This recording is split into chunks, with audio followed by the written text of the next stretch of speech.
Nandito po tayo para sa gaganaping debate ng ating mga bigating kandidato sa pagkapresidente ng Pilipinas ngayong taong 2022. I-welcome natin ngayon ang mga kandidato na si Mako, Let, Kayo, basta man. Makulit kayo, basta man. According to the foreign policy, as a president with a nose that has 2 holes and 10 little fingers, from the IDD to Economics 1, 2, 3. Bakit po naisipan yung tumakbo? Naisipan ko tumakbo nung hinabol ako. Nung hinabol ako ng aso. Kayo po, Mr. Mako, bakit nyo po naisipang tumakbo? Ako naisipan kong tumakbo kasi nung nakakita ako ng multo. Kayo po, tumakbo ako nung nakita ko yung pinagkakautangan kong Bombay sa kanto. Kaya ibagsak ang mga Bombay na yan, ibagsak. Kayo naman po, basta man. Basta.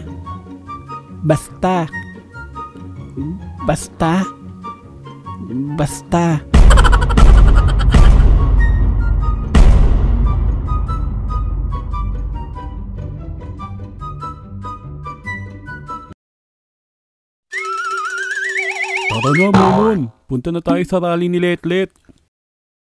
Lumayas ka! Hindi ko trip ang kandidato mo! Uy mga pre, kawawa naman si Mangustin. Inaaway na naman ang asawa niya. Masyado kang panatiko sa Letlet na yan! Lahat na lang pink, pink, pink! Pati FB mo, DP mo, pink! Pero mahal, anong masama? If siya talagang napili kong kandidato. Lumayas ka!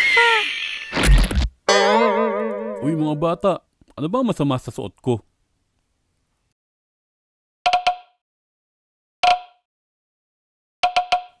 Baala kayo sa buhay niyo, Mangusting.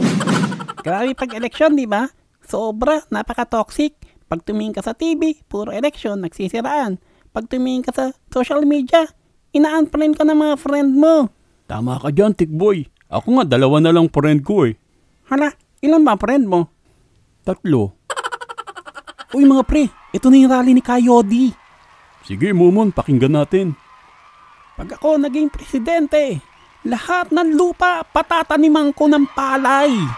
Pati mga hampas lupa patataniman ko ng palay.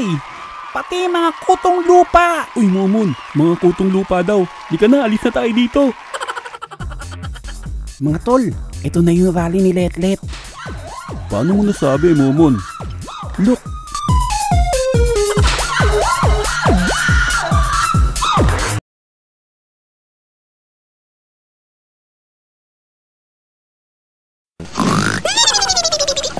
Mga pre, kamusta naman yung experience niyo sa botohan?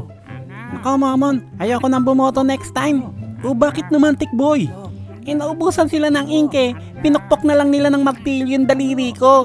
Aduy. Ikaw naman, Bornok, ano na experience mo nung bumoto ka? Hindi lang experience, Momon. May natutunan pa ako na pagkatapos bumoto, wag na wag kang mangungulangot.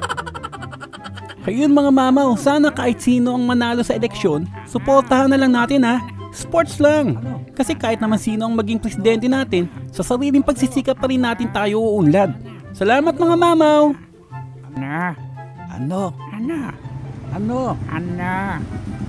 nga bossing, saan ba dito ang presinto 28?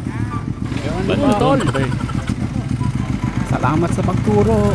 Saga saan sana kayo ulit ng tren? Alo, Ponto.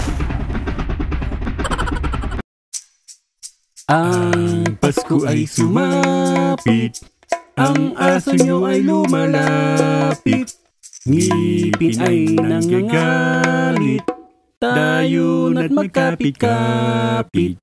Pag ang aso ay bumilang, may 3 batang kinilabutan. Nang lumapit ang aso, lahat kaming 3 ay nagsitakbo.